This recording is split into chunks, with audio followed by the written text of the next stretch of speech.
PT Freeport Indonesia, PT FI, terus memperkuat SDM Papua yang terampil dan siap kerja melalui pengembangan pendidikan vokasi di Institut Pertambangan Nemangkawi, IPN, Pusat Pelatihan di Kabupaten Mimika, Papua Tengah. Senior Vice President, SVP, Community Development PT FI Nathan Ku mengatakan, investasi di sektor pendidikan merupakan bagian strategis dalam investasi sosial perusahaan.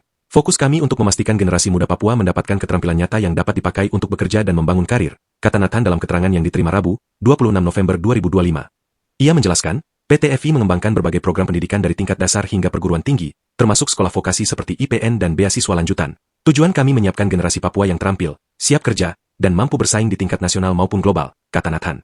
IPN merupakan lembaga pendidikan vokasi non-formal yang dirancang agar generasi muda Papua memiliki kemampuan teknis dan disiplin kerja yang dibutuhkan di dunia industri, terutama sektor pertambangan.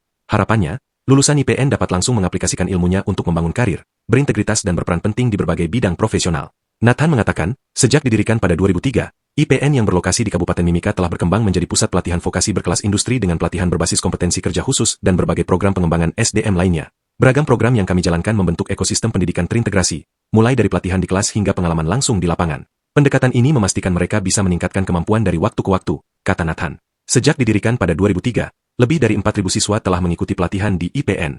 Sekitar 90% merupakan orang asli Papua, OAP, dan saat ini, 71% lulusan sudah bekerja di PT FI maupun perusahaan kontraktor. Salah satu alumni IPN, Isaikum bercerita, ia mengikuti program apprentice sebagai operator haul truck, HI operator. Setelah menempuh pelatihan intensif dan menjalani program internship di area operasi PT FI, pemuda asal suku Amume ini bekerja sebagai karyawan tetap di perusahaan.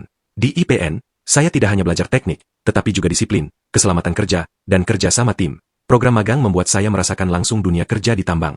Saya bangga bisa kembali bekerja di tanah kelahiran saya dan ikut membangun Papua lewat pekerjaan ini, kata Isaikum. Lain lagi kisah peserta program pelatihan IPN jurusan Electrician Sri Ningsih W. Watora.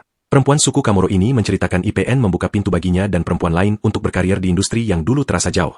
Sertifikasi, pengalaman praktik, dan bimbingan instruktur membuat saya percaya diri bersaing di perusahaan manapun. Saya selalu bilang ke adik-adik di kampung, kalau mau serius, IPN adalah salah satu jalan terbaik untuk mengubah masa depan, ujarnya.